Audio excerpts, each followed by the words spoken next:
welcome to another episode of Nerd Bar Live. We're entering our movie segment right now. I'm Robin Roberts. I'm Stephen Haynes. And we have a special guest today. I'm Austin. Austin, what's your last name, Austin? Vanden Weingard. That's a fun name to say. Say it twice, it's doubly nice. This week we're going to be talking about a DVD release. As you may know, if you've been to any of the stores lately, The Hobbit 2, Desolation of Smaug is out on Blu-ray with lots of extras. That's a fun word to say, It isn't is it? pronounced Smaug. It makes you like Grey Poupon. Do you have any Smaug? Do you have any Smaug? So, this is the second in what we think is a trilogy of The Hobbit, a really short book made into a really long movie, and it's all awesome. So far, every time one of the movies ends, I'm going, oh, I want to see the rest of it now. I don't want to wait another whole year. Quite possibly Peter Jackson! the worst cliffhangers in the history of movie cliffhangers. Is well designed to make you come back again and again. What did you think? It made me angry, but I love it, and it's one of those things where I'm like, do I really like this anymore, or am I just too far in to leave, you know? It's the most awesome movies ever made. When they finish these 6 movies, the extended version is going to be like a solid day of movie watching. We're not going to be able to watch all of it in one day anymore. And stay conscious. Sometimes I have like marathons, and it's just not going to work anymore. So, with the Desolation of Smaug itself, the hobbits have escaped, as you know, at the end of the first movie from the orcs with the help of the eagles, and they make their way into Mirkwood. They meet Born. Gandalf has to run off and handle some business. Oddly enough, in the book, there's one line that says Gandalf went south to see about the necromancer, and they made that a whole hour of the movie, which is pretty cool. It's amazing how they are able to mine so much information out of that one line. It's still, yeah, it's great. Now, Austin is here because we need a woman's perspective on something that Steve and I probably can't talk about very effectively. The dwarf-elf love situation. Some say it's interracial, interspecies, Forbidden, intermythical creatures.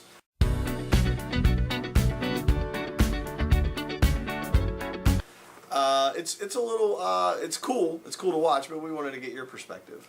I don't see anything wrong with it. I think the only problem is Middle-earth. I think they need some progress, you know? You're a progressive Middle-earther. Yeah. I see. There's nothing wrong with it. Right, they need some legislation. They just love each other. It's cool. It's the third all good. age Middle-earth. Come on. What about orcs and elves? No. Oh, see, you did. Orcs are not capable of loving. Now, what are orcs supposed to be? How did the orcs come about? Huh? Wasn't it the elves that went bad? Yeah, I guess so. Was it that the story? The elves that went bad became the orcs? Yeah, but they're all nasty. No one likes them. Oh, so you see? There is racism in Middle-earth. There would be no love for the orcs. There would be no love anyway. Who can love a face like that? Get your head out of the second age, man. This is why we wanted a female opinion about this, because Steve and I would have probably debated it on its merits. It's not hot. It's not hot. So, anyway, what we're talking about is one of the dwarves, Keeley, starts a relationship, sorta, with one of the elves, Toriel.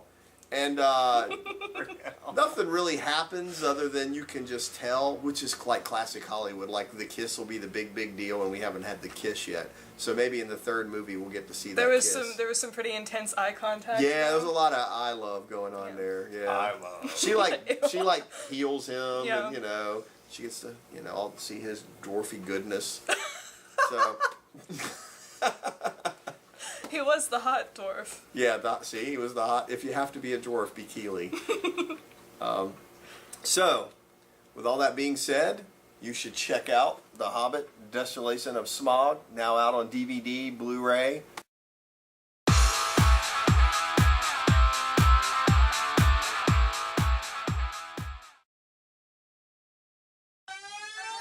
Oh, yeah. Yeah, it's the time of the year. Another XCon is almost here. Grab your money and log in now. Dr. Puck, we're gonna show you how. Just go to xconworld.com. You already know it's the bomb. Come comic toys, games, and fun. Movie stars, anime, I'm not done. Party concerts and hanging with me. As always, kids under 12 are free. You better get your ticks fast and save some cash. Oh, yeah.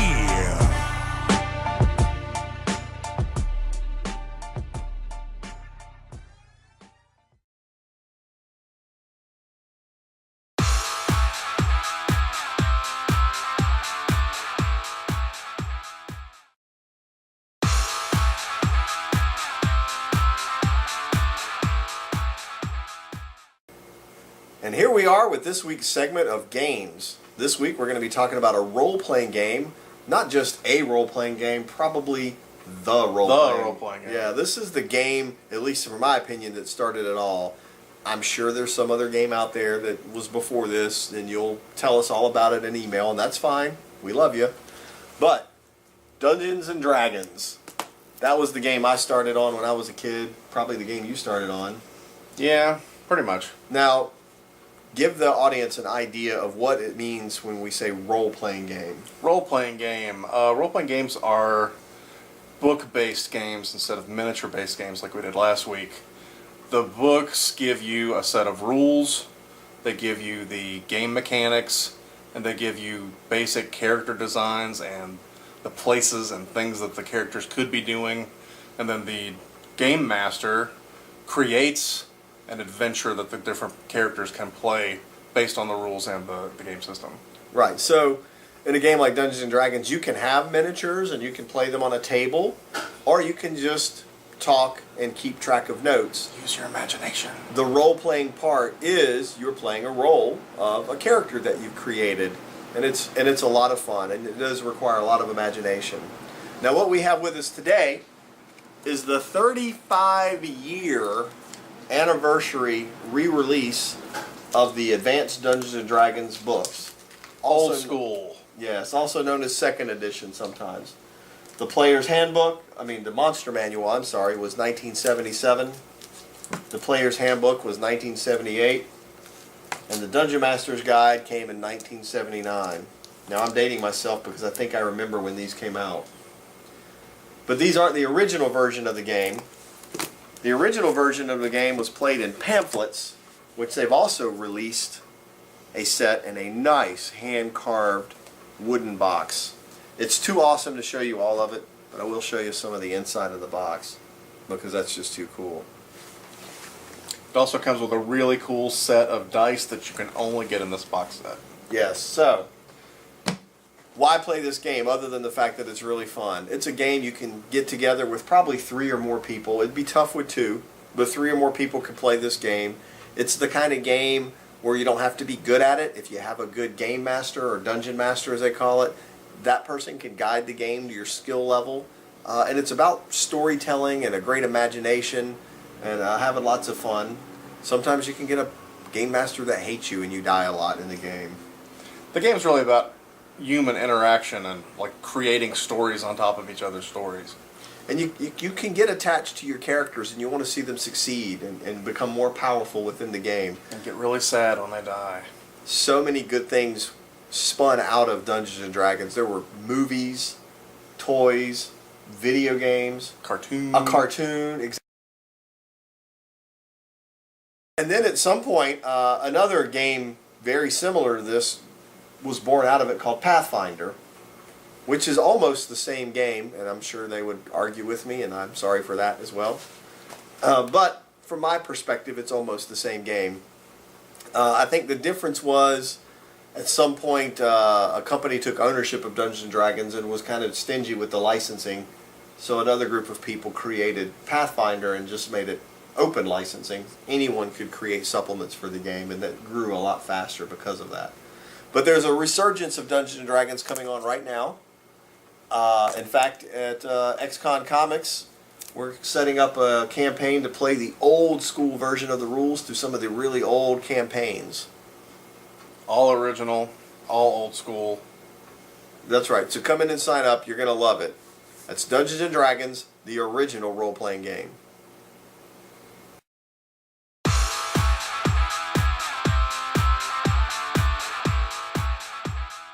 Hey, what's going on, guys? Blake Foster, Justin, the Blue Turbo Power Ranger. Just want to let you guys know that I'll be in Myrtle Beach, South Carolina, May 16th through the 18th for XCon. Make sure you guys come check me out. I'll be there signing autographs, and I'll be in my turbo suit. Let's do this. Shift into turbo.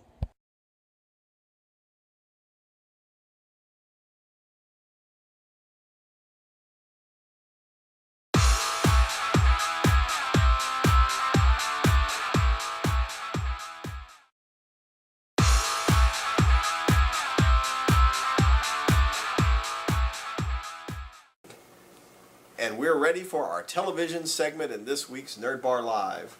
What do we have up for this week, Steve? Marvel Agents of S.H.I.E.L.D. Marvel Agents of S.H.I.E.L.D. Your favorite? My favorite. Over Walking Dead My favoritist ever TV show at the moment, for today. as far as you know. I've seen about 3 or 4 episodes, and what I saw was pretty cool. I know you've been following it religiously, so I'm going to have to get you to fill me in a little bit, but I understand this last episode ties into Captain America 2, The Winter Soldier, which we talked about last week. Yes, you actually see the fall of S.H.I.E.L.D. happening simultaneously within the group that the TV show is following. So Coulson, right, is the Agent main Coulson, character, mhm. right? So does he interact with Nick Fury in this episode? He does not in this episode, although Nick Fury has made a couple of cameos in the season so far. Because everyone in S.H.I.E.L.D. thinks Nick is dead in The Winter Soldier, so They also think he's dead in the TV series. so they follow along with that in a TV show. Mhm. That's cool. It is pretty cool because there's a little bit of footage from the movie. This week's episode will have a little bit of more footage from the movie. So they're actually tying in footage It's direct tying from in the movie. really well, yes. Nice. Now is that a first? I think that is a first. I can't think of any other TV series that has had a movie based on a like theme that has actually A shared current footage movie with in the theater and a TV show sharing footage. It's great. Yeah, I don't think that's ever been done And that's before. something Marvel seems to be doing with all of their movies, is tying them into the TV show. When we had the second Thor movie, we got a Thor story. It had Lady Sif in it, which awesome. we remember from the Thor's.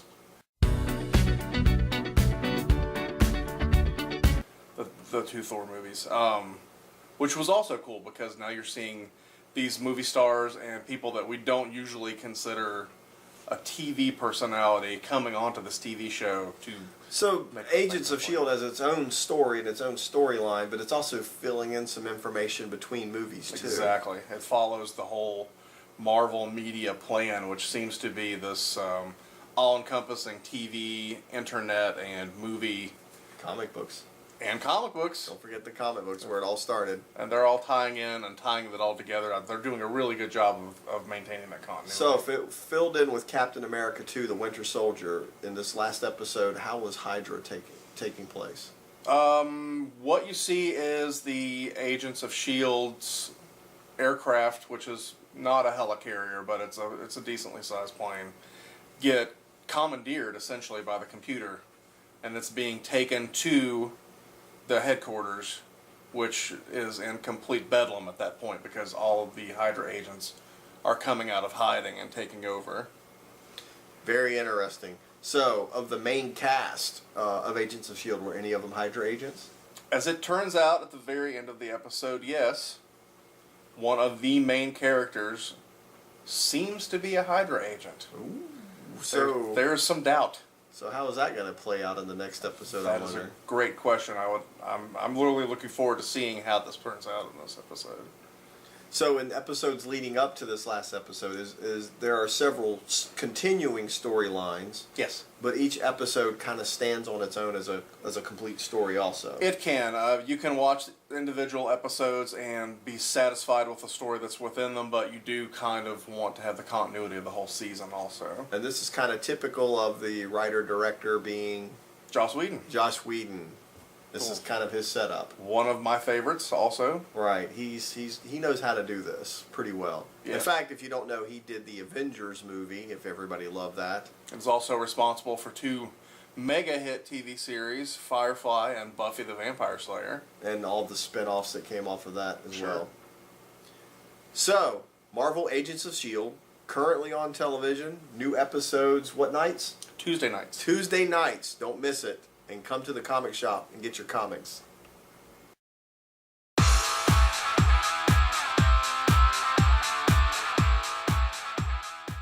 it's Jason Font. I'll be coming out to Myrtle Beach, South Carolina, the weekend of May 14th for XCon. Look forward to seeing everybody there. Oh, and by the way, kids, don't do this while you're driving.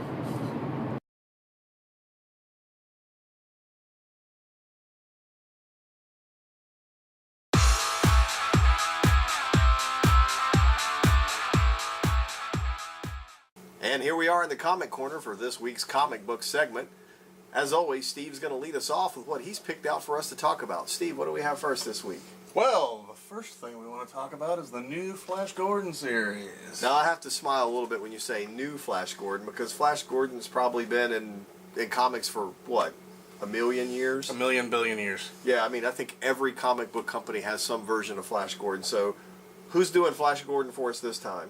Dynamite is creating Flash Gordon for us. this time. Dynamite does a pretty good job. Yes. And I'm a huge fan of Flash Gordon since I was a little kid. I mean, Ming is just a quintessential villain on all counts. It's a great old school sci-fi epic. This has got a pretty fantastic story in it so far. Try not to drop it. That damages your comics. Don't do that at home, kids. The art is fantastic. I think this is going to be a great new series. It's #1 right now. Those are always collectible, so come on out and grab one off the shelf. And we're going to have Sam Jones, who played Flash Gordon in the 80s version of Flash Gordon with the awesome Queen soundtrack at XCon this year. So you might want to pick up a few of those and get him to sign those too. What else do we have? Next we have In Theory. In Theory. Now, we've talked about In Theory this week in the convention segment because Yes. we met with one of the creators, Kenny Brockton McKinney. Indeed, we actually will have an interview with him in a different segment of the show. So this is his trade, which is a collection of the first 4 issues. Mm-hmm. And as you can see, Brockton was cool enough to sign it for us right there. Thanks, Brockton. That's awesome. Now, tell us a little bit about the story, or should I tell you since I'm the one who's reading it? I think you should tell me because I've only read the first issue. Brockton tells us a little bit in the interview that you saw earlier. From what I can tell from my perspective, I have no idea what's going on after 4 issues. The main character, whose name is M, wakes up dead. Evidently his girlfriend murdered him, and we don't really even know why. Somebody who tells him he's St. Peter's puts him in a machine that teleports him to another place, and he has to go about taking care of business. People show up from his father's past. A band of what looks like superheroes from this world show up. It's just every page there's something new and crazy and unexpected. I can't wait to see the next 4 issues and see where Brockton's going to take us, the hipster comic. Yes. It's like you had to know about it, but if you know about it, you're in it. Don't forget about the talking cat too. That's a very important part, which I think. Yeah, and not I'm only highly this, suspicious of that cat, but I think it's going to be extremely important on the story. By day. it's really fun. Bloodthirsty as well. Yes. And finally, what do we have here? Finally, we have Revival. Revival. And you're probably wondering why we have this beautiful woman in between us. It's because Sarah is our Revival expert. She's going to tell us a little bit about the book. Well, Revival is set in Wasu, and it is where people have begun to come back to life. And it's not your typical zombie story, because they're not really zombies. They're just normal people that have suddenly been reanimated. It's a really big debate on what to do about the town. The town has been quarantined because they don't want this disease spreading. So they can't get out. Yes, some people are very prejudiced against the revivers, as they're called. Some people just accept them as normal people. Well, that would bankrupt the country. I mean, think of all the Social Security you'd have to start paying again. Sure.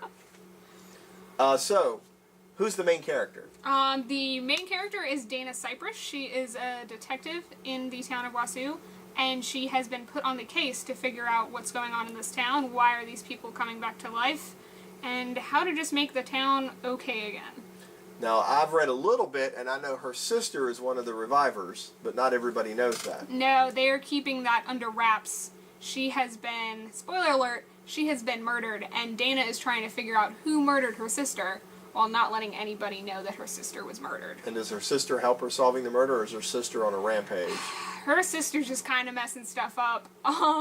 She's So trying sisters to will do help, that. but it's not really working. Now, this book is written by our good friend Tim Seeley. He'll be at XCon. This book has gotten huge critical acclaim. If you're not into this book, you definitely need to get in this book. And you need to get Tim to sign some for you. I understand there's a potential for it to be a TV show. If so, we all know what happens to the value of comic books when they become TV shows. Let's get them now before they shoot up. Yes, sir. So, that being a wrap on the comic section, we'll see you next week. Bye-bye.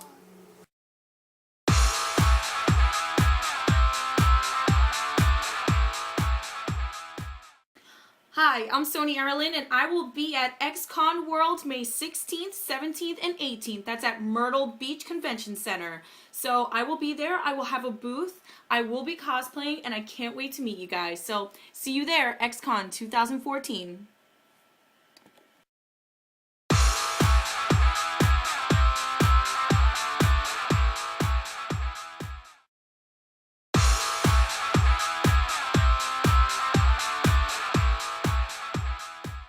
And it's time for convention scenes and events here at Nerd Bar Live. This past week, Steve and I went to the Charlotte Mini-Con in Charlotte, North Carolina. It's a one-day Comic-Con. They hold it every year. There were over 1,000 people there this year. Yeah, it gets bigger every time you go. At least 150 or more people in costume, because you got in free if you were in costume. We got to see lots of toys, lots of comics, lots of fun, lots to see some old friends, made some new friends. And one of the friends that we got to see was Brockton McKinney. He is Lost Story Studios, and he has his own book out called M Theory. The trade paperback is finally out. Yeah. And we got to do an interview with him. So we're going to show you that right now. Hi, we're here with Brockton McKinney of M Theory. Thank you. This is a trade paperback, compilation of the first 4 issues. Brockton, how long did it take you to make this? We worked on it for about 2 years before it actually came out. We had a couple of preview issues that we were passing around to shops and publishers, and Action Lab picked it up a year ago, and the trade just came out last month. For anybody who hasn't read this, can you give me like a 30-second what's it about? Sure, absolutely. It's a guy, he's killed mistakenly. He ends up in a sort of purgatory with a guy claiming he's St. Peter. He says, I'm going to send you back to Earth. We need you to look for your biological dad, and we've given your kitten the ability to talk. And their first, the first task they're sent on Earth to take care of is these little people, zombie circus clowns that are coming back. And that's just the first issue. I read the first issue and I have my suspicions about the cat. Yeah. I understand you're going to come to XCon this year and make an appearance. Absolutely. Been at XCon since the very first one. Been lucky enough to be there, and can't wait to go this year and see everybody. We've got friends that we only see at that particular con. Awesome. And it's a huge show this year, man. Thank you guys for having us. Yeah, we're excited to have you. So much so we're going to have a special issue of the #1 book that you can only get at XCon, and you can get Brockton to sign it. That'll be a collector's item. We'll see you there. Wow, that was an awesome interview. I know, right? Yeah, he's such a cool guy. I can't wait to see him at XCon. I'm excited about that XCon exclusive comic, too. Yeah, so, yes, there's going to be an XCon exclusive comic, and it'll be very limited edition, so you need to get there early, get that one in your hand, and get him to sign it. That's going to be con gold right there. So, speaking of XCon, we're about a month away from XCon now? Yeah, it's getting closer by the minute. It's time to take a look at the poster. There you go. Check it out. And we're going to talk about a few of the other guests on the poster this week. So last week we talked about Daniel Logan and Lou Temple. Let's talk about 2 that I'm excited about, Jessica and Olivia. You see Jessica here, who's the voice of the Flame Princess on Adventure Time, and Olivia Olson, who is the voice of Marceline the Vampire Queen. Your favorite. My girl's favorite, for sure. I'm really excited about seeing those 2 there. Probably 2 great characters from the show.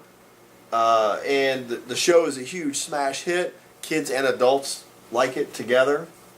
How often have you seen it? Have you watched it? You know, it always seems to be on when I sit down in front of the TV, so I do actually catch it quite often. And the comics, are they selling well? The comics do sell extremely well. This has been kind of a big crossover hit as far as the pop culture aspect of comics and animation and, having a TV series that's gone beyond television.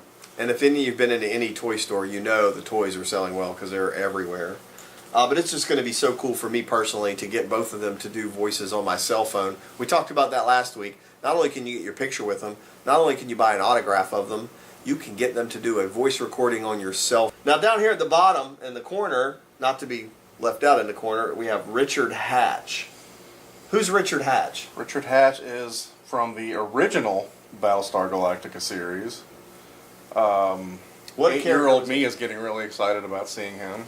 Richard Hatch down there in the corner. He was Apollo, right? Yes, from the original Star Trek. Adama's son, the Viper pilot. Mm-hmm. He and Starbuck were the duo. He was kind of the straight man in that duo, I think. A little bit more mature. Starbuck was out of control all the time. And from what we've seen about him at other conventions, he's an excellent guest at conventions. He adores the fans. He loves talking about Battlestar Galactica. He loves talking about movie making in general. In fact, he'll be doing a panel on how to get started in movies, how to get started in acting. He's excited to meet all of you guys down at XCon. It's a fan favorite, not to be missed at the con. Definitely stop by and say hi to him. So, remember to go to the website and get your tickets. XCon is almost here. Bye.